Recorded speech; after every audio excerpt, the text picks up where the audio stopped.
Bismillahirrahmanirrahim. Assalamualaikum warahmatullahi wabarakatuh dan salam sejahtera kepada semua penonton channel Cikgu Ayanti. Okey, baiklah, hari ini cikgu ingin masuk kepada Introduction to Accounting di dalam kursus BAK 1013 buku tunai 1, di mana ianya adalah merupakan salah satu kursus yang pelajar perakaunan ambil dekat dalam modul College Vocational. Jadi diharap agar semua pelajar cikgu dapat menumpukan perhatian terhadap penerangan cikgu, dan anda juga boleh catatlah apa yang maklumat penting, serta anda perlu teliti apakah yang cikgu akan ajar dekat dalam bab introduction ni. Walaupun ini adalah merupakan pengenalan kepada perakaunan, tetapi bab ini amat penting juga untuk pada masa akan datang, kerana nanti anda kena tahu hukum hakam debit kredit, anda kena tahu konsep ataupun andaian perakaunan. Benda-benda basic ni walaupun dia hanya teori, anda perlu ketahui dan bawa kepada pada masa akan datang, supaya nanti bila anda naik ke peringkat yang lebih tinggi, itu anda sambung belajar ke apa ke, anda dah tahu basic dia. Jadi ia perlu ditumpukan perhatian. Dan cikgu juga alu-alukan juga kepada pelajar daripada sekolah ataupun kolej vocational lain yang ingin menuntut penerangan cikgu lah. Okey, pertama sekali kita pergi kepada definisi perakaunan. Okey, definisi perakaunan ni adalah proses mengelas, merekod, mentafsir, melapor dan menganalisis maklumat keuangan untuk membuat perbandingan, keputusan, perancangan dan pengawalan secara sistematik. Jadi dekat dalam perakaunan ni, dia ada melibatkan proses mengelas. Itu kita akan kelaskan setiap satu akaun, jenis-jenis akaun tu mengikut klasifikasi akaun yang tertentu lah, sama ada ianya aset ke, liability ataupun equity pemilik.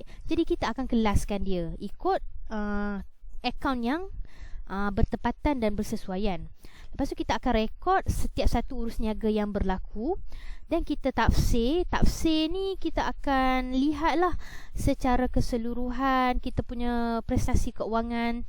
Lepas tu kita buat pelaporan. Melapor ni kita akan buat pelaporan keseluruhan lah perakaunan kita tu. Dan kita buat mengikut format ataupun apa yang dikehendaki di dalam bidang perakaunan, serta kita analisis maklumat tersebut untuk kita adakan perbandingan daripada tahun sebelum dan tahun sekarang. Sama ada kita ni ada perniagaan kita ada naik turun ke, macam tu. Lepas tu kita nak buat keputusan, sama ada keputusan ni melibatkan perancangan ataupun pengawalan aktiviti kita. So dekat situ dia macam berkaitan lah dekat situ. Kadang-kadang kalau perniagaan ni ada naik turun dia. Kadang-kadang tahun lepas perniagaan lebih okey berbanding tahun ni. Jadi kat situ kita akan kita akan tengok, kita akan nilai apakah laporan-laporan yang telah dilaporkan dekat dalam keuangan perniagaan kita untuk kita buat sesuatulah penambahbaikan ataupun perancangan dan pengawalan begitu. So proses ini bertujuan untuk menghasilkan rekod keuangan bagi kegunaan pihak-pihak yang berkepentingan seperti bank, pelabur dan pemiutang. Di mana untuk pelaporan ni, kalau seperti kegunaan pelbagai pihak, salah satunya adalah pihak kita sendiri, iaitu pemilik perniagaan sendiri. Kadang-kadang dia nak tengok juga prestasi keuangan untuk perniagaan dia, untuk dia buat perbandingan ataupun dia buat penambahbaikan macam itulah. Tapi kalau untuk bank ni, kalau anda kata perniagaan tu nak buat pinjaman, jadi bank akan menilai kita punya pelaporan perakaunan tu. Pelabur ni, kalau macam ada orang nak melabur saham, ada orang nak buat pelaburan dengan kita punya perniagaan, jadi dia akan nilai kita punya pelaporan perakaunan ni sama ada okey ke tak okey, rasa berbaloi ke tak berbaloi dia buat pelaburan. Dan pemiutang. Okey, pemiutang ni seperti yang kita tahu, pemiutang adalah orang yang kita berhutang dengan orang tu. Maksudnya kita beli barang niaga, kita berhutang dengan pemiutang ni ataupun pembekal lah. So kita berhutang dengan orang tu. Bila orang tu nak bagi kita berhutang dengan dia, dia akan lihat juga kita punya laporan keuangan kita ni okey ke tak okey, sama ada macam dia boleh percaya untuk bagi pinjam kat kita ke tidak. So dia akan nilai di situ. 1.2 kegunaan perakaunan.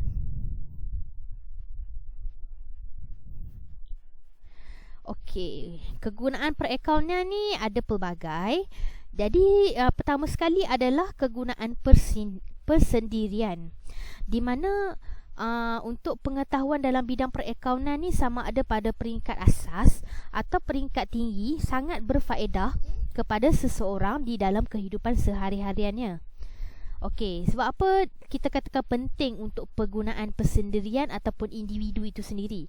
Okey, pertama kita tengok, kita nak rekod, rancang dan mengawal perbelanjaan mingguan ataupun bulanan. Okey, ni kalau kita belajar akaun dan kalau kita rajin buat bajet bulanan, bajet mingguan, apa yang kita kena belanja, apa yang kita kena simpan. Jadi kat situ pengetahuan dalam bidang perakaunan ni amatlah membantu kita dalam menyediakan bajet tersebut lah, supaya nanti kita boleh kawal keuangan kita. So itu yang pertama. Yang kedua, menguruskan perbelanjaan keluarga, iaitu menyimpan rekod pendapatan dan perbelanjaan keluarga, di mana kalau macam tadi pertama sekali dia nak kawal perbelanjaan mingguan ataupun bulanan, supaya nanti dalam kita punya gaji kita tu mencukupilah untuk sebulan tu. Tak ada nanti lari bajet ke, kita over belanja ke kan. Tapi kalau untuk yang keluarga ni pula, kita akan uruskan lah macam mana. Sebab kadang-kadang keluarga, mungkin dalam sebuah keluarga ada 2-3 orang yang bekerja. Jadi kat situ kalau macam dia pandai untuk menguruskan ataupun membuat pelaporan dalam perakaunan, kat situ dia akan compile lah, okey gaji ni untuk orang ni berapa banyak dia sumbang macam ni. Dan dia akan nilai ataupun dia akan buat bajet lah untuk keluarga punya perbelanjaan macam mana. Itu untuk kegunaan persendirian. Tapi yang ni dia tak formal lah. Maksudnya kita tak perlulah nak buat betul-betul ikut perakaunan punya kunci kira-kira penyata pendapatan apa semua tu. Tak. Ni kalau untuk kegunaan persendirian ni lebih kepada pengetahuan lah. Sama ada kita buat tu secara ringkas, kita tengok kita punya bajet banyak mana, kita punya gaji banyak mana, kita rekod belanja kita banyak mana, kita simpan banyak mana kan. At least kat situ kita buat rekod dan kita tahu ke mana aliran duit tu pergi. Okey, itu yang pertama. Yang kedua, kegunaan pekerjaan, di mana perakaunan ni ialah merupakan suatu profession yang penting. Okey, peluang pekerjaan adalah luas dan prospek adalah baik. Di mana kat sini macam kita nak kata kan, kalau macam bidang perakaunan ni boleh boleh dikatakan banyak company ataupun tempat yang menggunakan khidmat perakaunan ni. Sebab kadang-kadang macam contoh perniagaan, even though perniagaan tu hanya restoran, lepas tu ada perniagaan apa lagi, perniagaan yang macam kecil-kecil pun kadang-kadang runcit pun dia perlukan orang untuk mengira bulanan dia, even though dia tak menggunakan dia tak menggunakan betul-betul format yang betul dalam perakaunan tu, tapi still dia akan gunakan orang untuk membuat bajet ataupun membuat laporan keuangan prestasi bagi sesebuah perniagaan tu. Jadi orang kata satu profesi yang penting lah. Dan yang kedua ni, peluang pekerjaan yang meluas lah dan prospek baik. Sebagai contoh, dapat beri sumbangan sektor industri, firma perakaunan awam, jabatan kerajaan dan pengurusan. So kat sini kita tengok, kalau macam sektor industri tadi, macam mungkin ada industri perniagaan ke, pengilangan ke, dia akan ada juga orang yang menguruskan bahagian keuangan ataupun bahagian perakaunan ni. Okey, firma perakaunan ni adalah firma yang diambil upah daripada organisasi-organisasi lain yang dia ambil upah untuk buat satu full set of account lah untuk sesebuah perniagaan tu. Jadi apabila kita ada kita ada pengetahuan, kita ada orang panggil kita ada pendidikan di dalam perakaunan ni, kita mampu untuk bekerja dekat firma perakaunan awam, di mana kat situ kita boleh bekerja dalam melakukan Ni lah dalam melakukan full set of account lah. So itu untuk firma awam. Lepas tu jabatan kerajaan pun ada menggunakan accountant ataupun kerani account serta pengurusan. Pengurusan pun sama juga. Even though pengurusan tu sebagai contoh ada persatuan ke, persatuan pun memerlukan bendahari ataupun kerani account yang tersendiri lah. So pentingnya maklumat perakaunan ni perlu diketahui untuk kita pergi kepada alam pekerjaan. So orang kata apa, bidang pekerjaannya meluas lah. Okey, itu yang kedua. Yang ketiga, kegunaan perniagaan, di mana pengetahuan tentang perakaunan ini sangat berfaedah kepada seseorang yang berkecimpungan dalam dunia perniagaan, kerana pengetahuan ini merupakan sistem umum dalam menyampaikan maklumat kepada pengurus. Itu yang pertama. So orang kata memang kalau dalam perniagaan ni memang perakaunan ni amat penting lah. Dia macam berkait lah. So kalau kita nak buat pelaporan dalam bidang keuangan ni, kita nak laporkan kepada pengurus, kita perlu membuat perakaunan ni. Okey, yang tu yang pertama. Yang kedua, sumber maklumat tentang prestasi perniagaan dan kedudukan keuangan, di mana kita punya prestasi dan kedudukan keuangan kita ni akan dinilai ataupun dilihat oleh pelbagai orang, seperti orang luar yang macam pelabur, pemiutang, tu pemilik perniagaan itu sendiri. Jadi kat situ, selain pada kita nak buat pelaporan kepada pengurus, kita juga nak sediakan laporan tu kepada orang-orang yang berkepentingan untuk melihat laporan perakaunan. Okey, itu yang kedua. Yang ketiga, menyediakan maklumat penting untuk pengguna luaran seperti pemegang saham, pemiutang, agensi kerajaan, bank dan orang awam. Di mana kat sini kita nak sediakan maklumat lah kepada pemegang saham, di mana pemegang saham ni adalah merupakan orang yang membeli saham dalam perniagaan kita. Jadi diorang akan sentiasa nak lihat kita punya prestasi dan kedudukan keuangan perniagaan ataupun syarikat. Lepas tu pemiutang pun adalah orang yang memberi hutang kepada perniagaan tu. Jadi dia pun nak tengok sama ada orang ni boleh bayar hutang dia ke tak kan. Lepas tu agensi kerajaan, di mana nanti dia akan lihat untuk kita membayar cukai. Kalau macam perniagaan tu dia buat pelaporan, nanti dia akan nilai cukai pendapatan dalam perniagaan tu dan yang manakah yang sesuai untuk bayar cukai. Serta bank dan orang awam.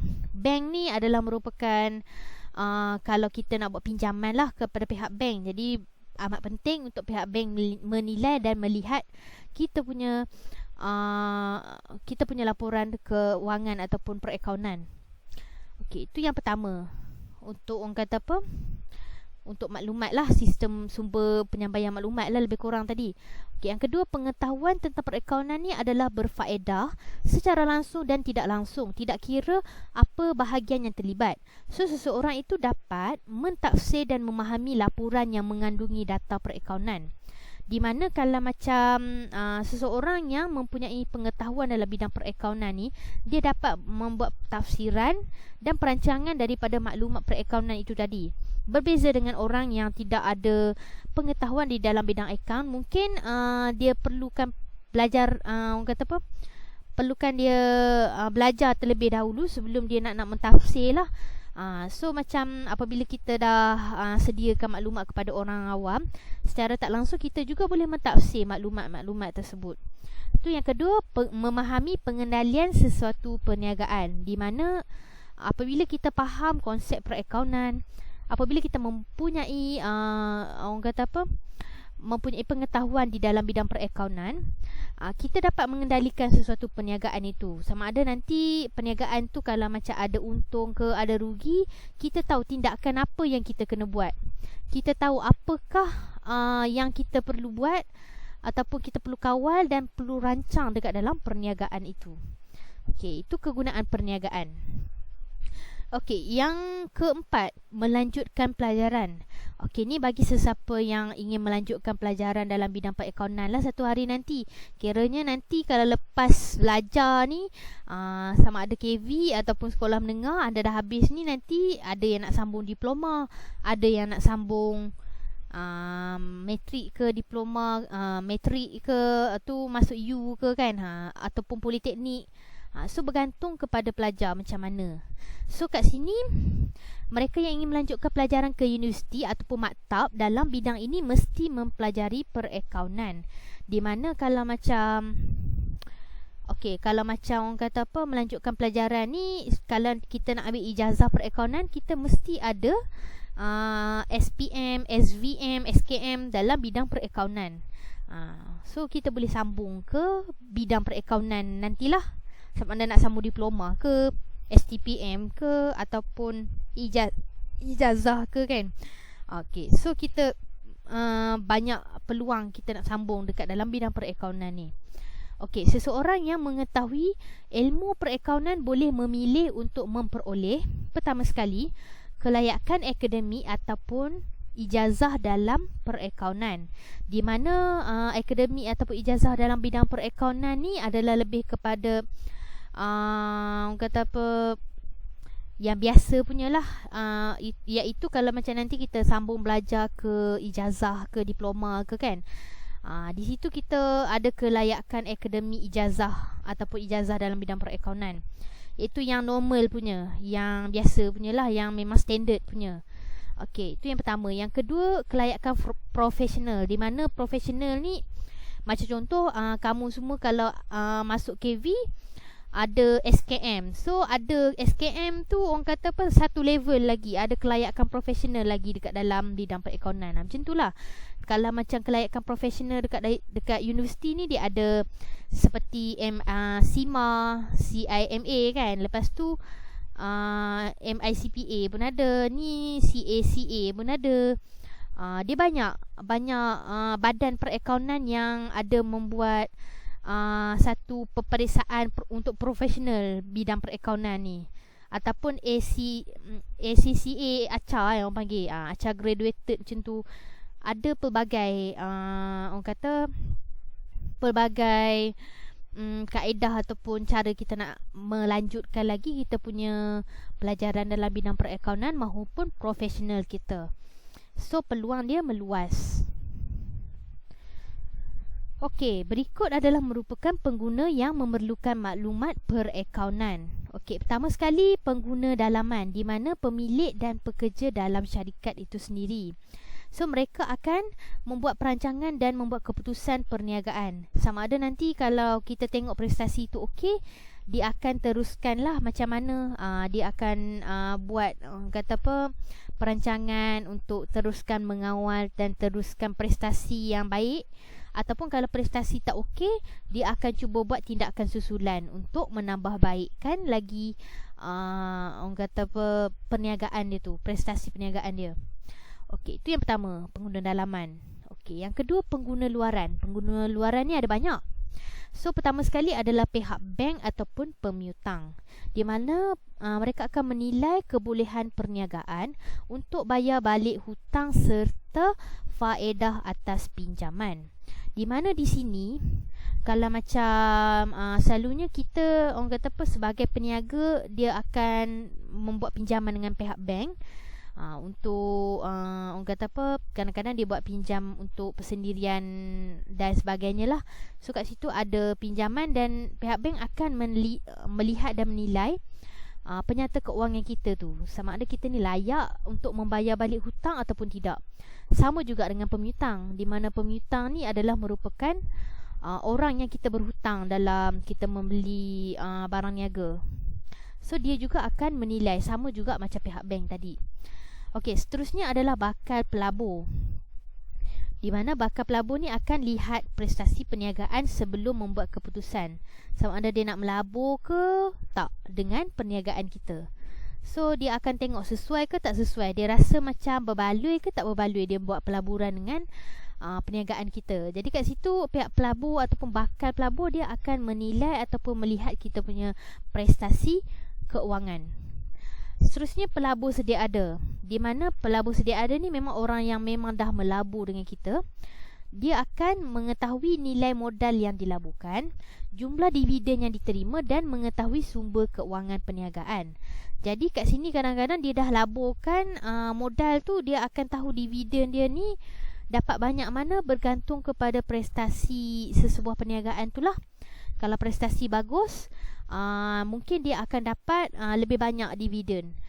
Jadi kat situ dia akan lihat kedudukan keuangan sumber perniagaan kita tu macam mana.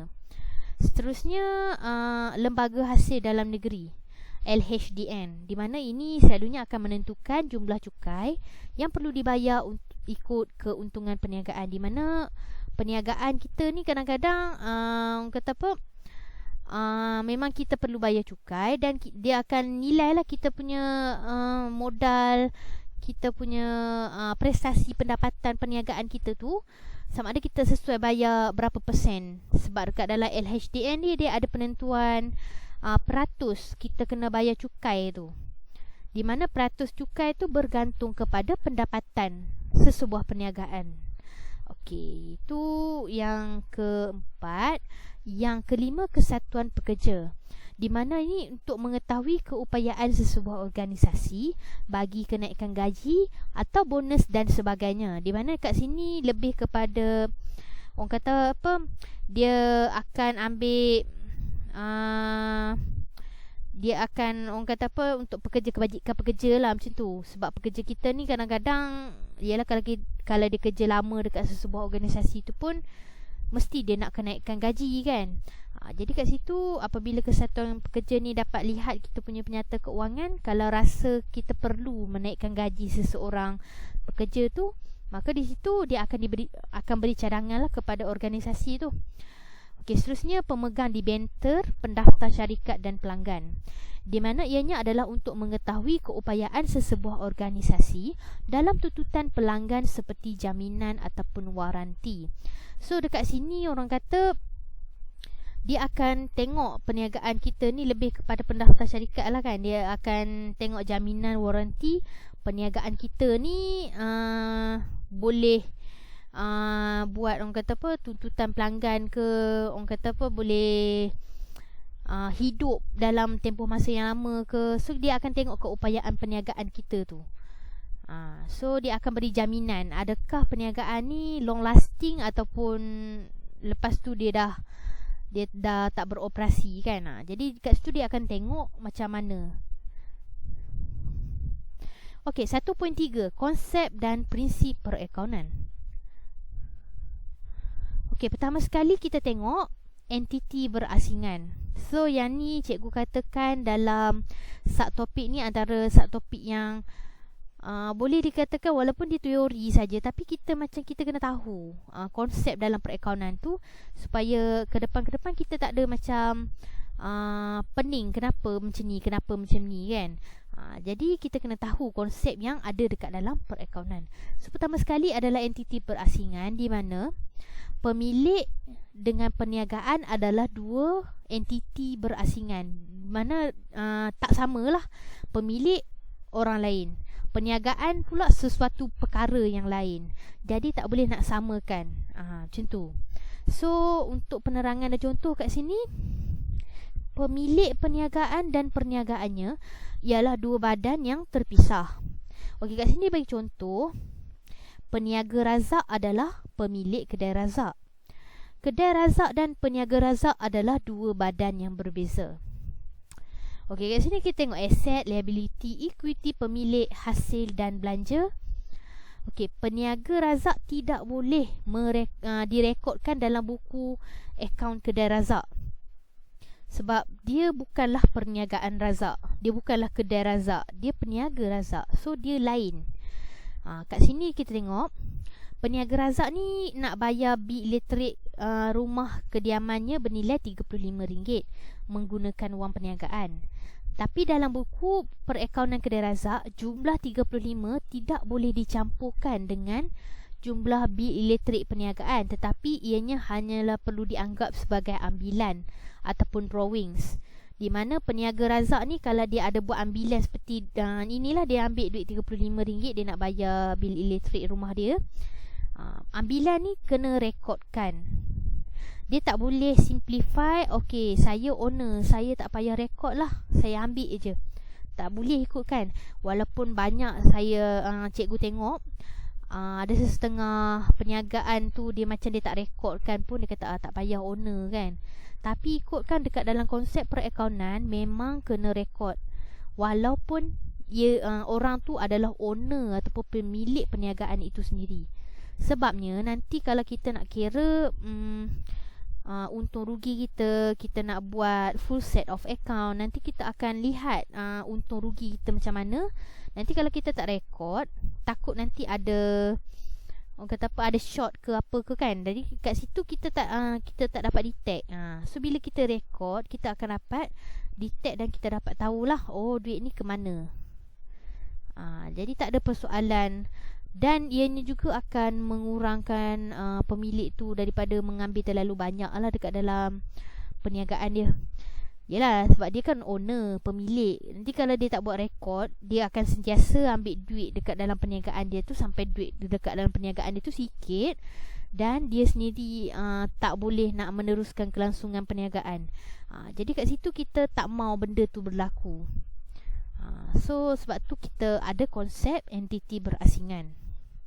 Kedua, usaha berterusan, iaitu dalam erti kata lain, dengan andaian perniagaan kita ni dianggarkan tidak akan tutup ataupun tidak akan orang kata apa, tidak akan tutup dalam tempoh masa yang terdekat lah, ataupun dia boleh katakan dalam jangka masa yang lama lah perniagaan tu. So entiti perniagaan ni diandaikan akan terus wujud sampai bila-bila. Peniaga Razak ni memulakan perniagaan pada 1 Jun 1990 dan akan mengandaikan perniagaannya terus wujud walaupun beliau telah meninggal dunia. Mungkin lepas tu kalau dia dah meninggal, dia bagi ke anak dia ke apa ke. Jadi dekat situ kita akan kita akan tahulah perniagaan kita ni long lasting. Kita anggarkan dia bertahan dalam tempoh masa yang lama. Tak adalah nanti kita saya hanya berniaga ni setahun je, lepas tu kita tutup. Dia tak boleh nak anggar macam tu. Dalam perakaunan ni kita anggarkan dalam tempoh masa yang lama. Okey, yang ketiga, ketekalan ataupun konsistensi. Okey, semua peraturan, kaedah, andaian dan praktis perakaunan yang sama hendaklah diamalkan secara berterusan dalam penyediaan penyata keuangan. Okey, jadi maksudnya kat sini kalau macam perakaunan ni kadang-kadang ada setengah pengiraan tu dia ada kata apa, dia ada optional, dia ada jenis-jenis dia yang boleh kita pilih. Jadi macam cikgu bagi contoh tempoh perakaunan. Kalau akaun untuk perniagaan tu dia pilih tempoh perakaunan dia tu setahun.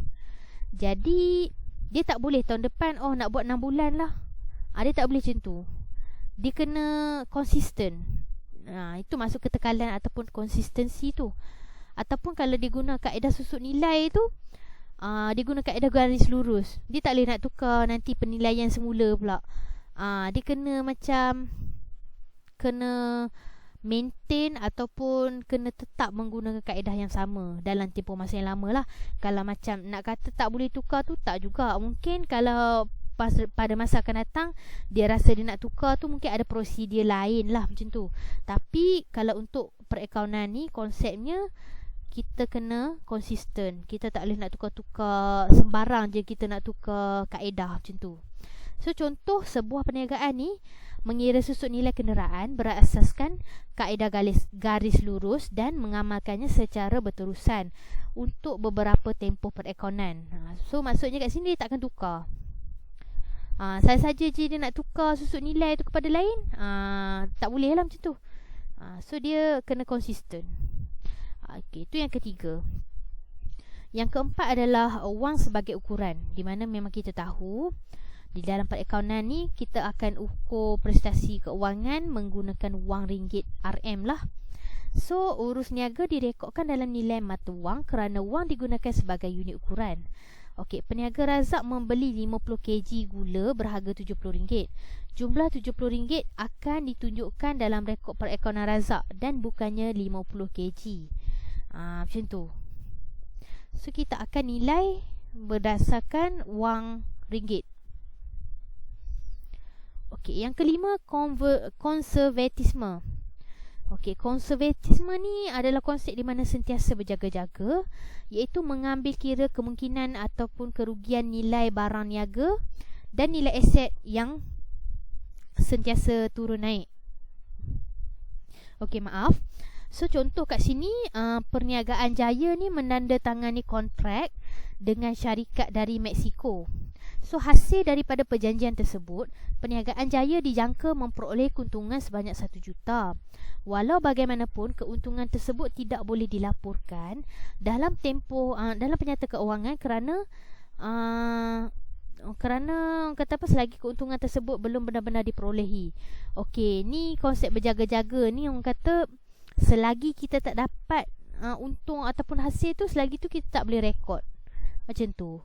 Macam dia bagi contoh kat sini, even though dia ada buat kontrak dengan satu lagi syarikat tu, dijangkakan dapat keuntungan 1 juta, tapi dia tak dapat lagi duit tu. Jadi dia tak boleh nak rekod dekat dalam penyata keuangan dia. Sebabnya duit tu tak dapat lagi. So orang kata lebih kepada konsep berjaga-jaga lah. Selagi kita tak dapat duit tu, kita tak boleh nak rekodkan lagi. Kalau kita dah dapat, baru kita boleh rekodkan. Okey, sebenarnya ni nanti kalau anda belajar pelarasan, anda akan tahu lebih lanjut lah nanti kalau ada belanja terdahulu, belanja terakru, hasil terdahulu, hasil terakru. Jadi kat situ nanti cikgu pun tak cerita banyak lah. Yang tu kalau anda masuk bab pelarasan nanti anda akan belajar lah benda tu. Jadi dia lebih kepada macam itulah cara nak rekod. Even though duit tu patutnya kita dapat bulan ni, kita tak dapat lagi, kita still akan tulis, tapi kita tulis terakru macam tu. Then kalau untuk konservatisme ni, kita tak boleh nak terus tetap dah dapat 1 juta even though duit tu tak dapat lagi. Tak boleh macam tu. Kita kena ikut konsep dia lah, ikut konsep pelarasan dia dan apa yang ditetapkan lah. Okey, yang keenam, tempoh perakaunan, iaitu tempoh urus niaga. Okey, tempoh perakaunan ni merujuk kepada satu tempoh yang meliputi satu kitaran perakaunan. Jadi dia bergantung kepada perniagaan. Sama ada perniagaan ni dia nak buat setahun ke, dia nak buat 6 bulan ke, ataupun 3 bulan. Bergantung kepada sesebuah perniagaan. So peniaga razak boleh menentukan tempoh perakaunan seperti berikut, di mana 1 Januari sampai 31 Disember 1 tahun, ataupun 1 Mac sampai 31 Ogos 6 bulan. So penyata keuangan ni akan dihasilkan pada akhir tempoh perakaunan. Okey, tengoklah peniaga razak tu dia nak pilih yang 6 bulan ke ataupun setahun kan. Jadi kerana akaun dia ni just sediakan ikut tempoh perakaunan je. Kalau macam dia tutup akaun 6 bulan, lepas 6 bulan tu dia tutup akaun, dia akan sediakan semua penyata keuangan full set dia. Tapi kalau dia buat dalam tempoh setahun pun, dia akan tutup dalam tempoh masa setahun lah, bergantung kepada tempoh yang ditentukan. Okey, yang ketujuh, konsep pemadanan ataupun akruan. Okey, ni dia orang kata apa, dia adalah kaitan dengan konservatisme tadi. Cuma konservatisme tadi dia cakap selagi kita tak dapat hasil kita, kita tak boleh nak rekodkan. Macam tu. Tetapi untuk yang ketujuh ni ataupun konsep akruan ni, konsep pemadanan, kita ada hasil belanja ni ikut tempoh dia. Dia orang kata apa, semua belanja bagi satu tempoh perakaunan akan dipadankan dengan hasil dalam tempoh perakaunan yang sama juga. Jadi nanti dia adalah terdahulu, terakru, apa semua tu. So untung bersih perniagaan razak bagi satu tempoh perakaunan diperolehi apabila memadankan belanja dengan hasil perniagaan satu tempoh perakaunan yang sama. Jadi dalam satu tempoh tu kita hanya rekod pada tempoh tersebut sahajalah. So orang kata apa kat sini, kita hanya ikut tempoh perakaunan untuk merekodkan hasil dan belanja kita. Even though kalau kita tak dapat lagi, kita akan buat terakru lah dekat situ, ataupun kalau ada tempoh terdahulu macam tu. Tapi ni anda akan belajar lebih lanjut dekat pelarasan. So apa yang cikgu boleh kata kat sini, hasil dan belanja tu kita akan rekodkan pada tempoh perakaunan tersebut saja. Even though kalau tak dapat pun, nanti dia ada cara lain untuk kita rekodkan akruan ataupun terdahulu tu. Okey, yang ke-8, kos sejarah, iaitu peristiwa sebenar. Okey, aset bukan semasa direkodkan pada nilai kos belian. So peniaga Razak ni dia beli satu kenderaan pada 1 April 2003 harga RM50,000. Jumlah RM50,000 ni direkodkan dalam akaun kenderaan, walaupun nilai kenderaan berkenaan telah berkurangan pada tahun-tahun berikutnya. Jadi kita hanya ikut jumlah pada tahun yang kita beli tu. Even orang kata apa, RM50,000 lah kita tulis. Tapi kat situ nilai dia berkurang tu berdasarkan dia punya orang kata susut nilai. So susut nilai pun nanti akan dipelajari dekat dalam bidang pula, dekat dalam bab pelarasan. So kat sini kata kos sejarah lah. Kita tak boleh kata okey hari ni kita beli van ni harga RM50,000, 5 tahun akan datang harga van ni yang baru RM70,000. Kita tak boleh nak tulis RM70,000. Kita hanya kena tulis nilai yang kita beli pada mula-mula tu, pada asalnya tu. Okey. Okay, so cikgu harap agar anda fahamlah mengenai konsep-konsep ataupun andaian di dalam perakaunan ni. Okey, seterusnya kita tengok ke-9 prinsip catatan bergu, iaitu debit kredit. Okey, debit kredit ni kan semua urus niaga akan direkodkan dalam 2 akaun yang berasingan. Satu akaun didebitkan dan satu lagi akan dikreditkan dengan jumlah yang sama. So kat sini kan dia bagi contoh pembelian gula iaitu barang niaga secara kredit daripada pemborong maju bernilai RM140. Dia akan rekodkan seperti ini. Debit akaun belian RM140, kredit akaun pemborong maju RM140. Okey, sebabkan kat sini dia cakap dia beli secara kredit ataupun hutang. So debit kita belian. Sebab apa debit belian? Sebab belian adalah merupakan belanja. So kita belanja ni kalau meningkat debit. So kita letak debit akaun belian. So akaun pemborong maju ni pula liability kita ataupun hutang kita. So hutang kalau meningkat sebelah kredit, so kita tulis akaun pemborong maju 140 juga. So ini adalah merupakan debit kredit ataupun prinsip catatan bergu, di mana kat situ ada partner dia. Kalau ada debit, adalah kredit dia. Jadi nanti kita akan belajar sama-sama. Kita tengok sama-sama nanti macam mana kita nak tentukan debit kredit. Okey, yang ke-10 kematangan ataupun kematanan ataupun kematerialan, iaitu pengaruh dan keputusan. Okey, kematerialan ni nilai maklumat urus niaga bergantung kepada saiz perniagaan. Di mana perniagaan ni macam banyak jenis. Ada perniagaan kecil, ada perniagaan sederhana, ada perniagaan besar. Jadi ini akan membantu pemilik perniagaan membuat keputusan. Okey, sebagai contoh kat sini, kalkulator yang berharga RM75 dianggap material bagi kedai Ali dan direkodkan sebagai aset, tetapi tidak material bagi perniagaan yang menjual kereta dan merekodkannya sebagai belanja alat tulis. So kita dapat tengok kat sini satu kedai kecil dan satu kedai besar. Dia anggap benda yang satu tu dia anggap benda tu aset. Satu kedai lagi yang besar tu dia anggap alah itu hanya belanja je, belanja alat tulis macam tu. So kita tahu kematerialan tu bergantung kepada saiz perniagaan itu sendiri. Okey, seterusnya kita pergi kepada kitaran perakaunan, di mana kat sini kita akan lihat kitaran perakaunan, di mana macam mana kita nak buat pelaporan perekodan tu, dia punya turutan dia tu dari mana ke mana. So kita akan lihat sama-sama. Okey, kitaran perakaunan ni adalah proses perakaunan dilaksanakan menggunakan langkah-langkah perekodan urus niaga dari masa urus niaga bermula sehingga penyediaan penyata keuangan.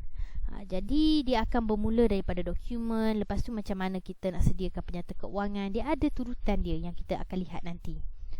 So satu kitaran perakaunan ni berlaku dalam satu tempoh perakaunan. So bergantung kepada tempoh perakaunan tu. Orang kata apa, tempoh perakaunan tu dalam setahun ke, 6 bulan ke, 3 bulan macam tu. Kita akan bergantung kepada kitaran dia. Okey, langkah-langkah dalam kitaran diambil dalam proses perekodan urus niaga secara manual sahaja. So proses perekonan secara berkomputer tidak perlu melalui semua langkah kerana kebanyakan proses dibuat secara automatik mengikut perisian. So kat sini kitaran perekonan ni lebih kepada proses manual lah. Kalau macam kita buat sistem mengikut komputer tu, biasanya dia ada sistem komputer penjanaan rekod data tu sendiri. Dia bergantung. Tapi kalau untuk kitaran perekonan ni lebih kepada kita buat secara manual lah. Okey, so ini adalah merupakan kitaran perakaunan. So kita tengok mula-mula sekali pengumpulan dan analisis. Di mana kat sini dokumen sumber perniagaan kita kumpul, kita kena pasti dan tafsir mengikut urus niaga yang berlaku. Sebab setiap urus niaga yang berlaku ni mesti ada dokumen sumbernya yang tersendiri. So sebagai contoh, tax invoice, nota debit, nota kredit, resit, cek, voucher pembayaran, memo pejabat, invoice. So itu adalah merupakan contoh lah dokumen. So orang kata mula-mula ni lebih kepada pengumpulan dokumen sumber. Okey, kedua, perekodan dalam buku catatan pertama, di mana kita akan catatan berdasarkan dokumen ke buku jurnal, iaitu buku harian. Rekodkan maklumat daripada dokumen sumber. Contohnya buku tunai, buku jualan, jurnal jualan, jurnal belian, buku tunai runcit. Jadi kat situ kita akan klasifikasikan, memudahkan lah orang kata. Jualan-jualan kita letak dekat jurnal jualan. Kalau ada belian, kita letak kat jurnal belian. So kat situ kita akan masuk dulu kepada buku catatan pertama. Kedua, pengeposan ke ledger, di mana catatan dalam buku catatan diposkan ke akaun-akaun dalam ledger mengikut catatan bergu. So orang kata apa, catatan bergu ni di mana ada debit, di situ ada kredit dia. So kita akan tengok partner dia macam mana lah. So contohnya ledger jualan ataupun penghutang, ledger belian ataupun pemiutang, serta ledger am. Sebab jualan ni dia partner dengan penghutang sebab jurnal jualan tu tadi kita rekodkan penghutang je yang berhutang dengan kita lah, yang membeli barang secara hutang. So dia punya partner penghutang kan kat situ. So sama juga ledger belian pemiutang macam tu. So dia ada partner dia lah, nanti kita post ke ledger. Keempat, penyediaan imbangan duga sebelum pelarasan, di mana di sini kalau macam sebelum pelarasan ni kita tak ada pelarasan lagi, kita akan sediakan ikut ledger-ledger, baki ledger yang kita dah buat tu tadi. So untuk menyemak pengiraan dan ketepatan rekod secara catatan bergu tu tadi. Kedua, pelarasan ni dilakukan kepada baki akaun ledger yang memerlukan pelarasan. Okay, contoh belanja terakru, terdahulu, hasil terakru, hasil terdahulu, talapuk, susut nilai. Okey, yang ni item yang contoh ni semua masuk kat pelarasan nanti. So untuk imbangan duga sebelum pelarasan ni, kita hanya ambil kira yang sebelum kita buat pelarasan, di mana item-item yang biasa je dulu kita masukkan dekat dalam imbangan duga sebelum pelarasan. Okey, so seterusnya kita tengok kepada pelarasan, di mana pelarasan ni ada hasil belanja yang dipadankan bagi satu tempoh perakaunan dengan mengambil kira bayaran dan terimaan yang terakru dan terdahulu. Di mana kat sini kita ada hasil dan belanja terakru ataupun terdahulu. So kat sini kita akan buat pelarasan lah. Kalau macam anda belajar bab pelarasan nanti dia akan ada. Okey, so pelarasan ni perlu dilakukan kepada baki akaun ledger yang memerlukan pelarasan, di mana kebiasaannya hasil dan belanja lah. Sebagai contoh, belanja terakru terdahulu, hasil terakru, hasil terdahulu, hutang lapuk, hutang ragu dan susut nilai. Okey, seterusnya kita pergi kepada penyediaan imbangan duga selepas pelarasan, ataupun kita boleh kenali dia sebagai imbangan duga terlaras. So untuk menyemak ketepatan catatan selepas mengambil kira semua pelarasan supaya penyata keuangan boleh disediakan. Jadi kat sini, bila tadi kita belum buat pelarasan lagi, lepas kita buat pelarasan tu, kita kira balik ikut masukkan kepada imbangan duga terlaras.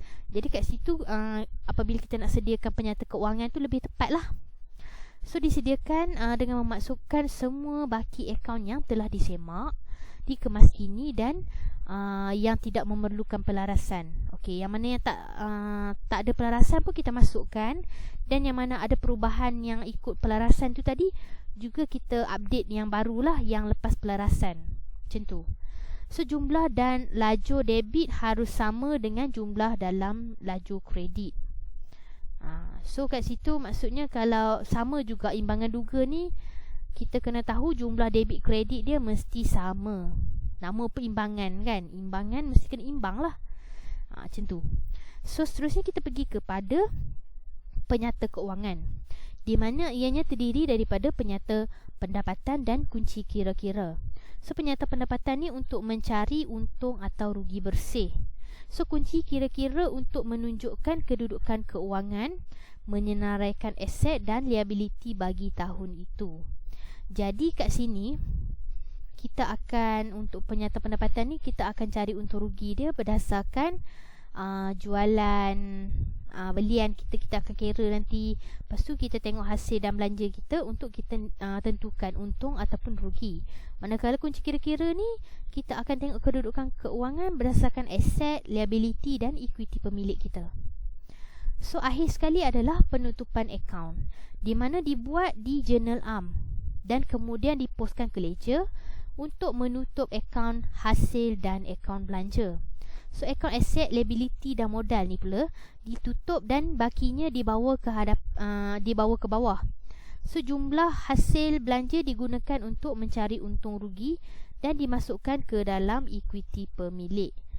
So kat situ kita ada tutup akaun lah, macam mana kita nak tutup akaun untuk kita bawa ke tahun depan baki kita tu. Macam tu.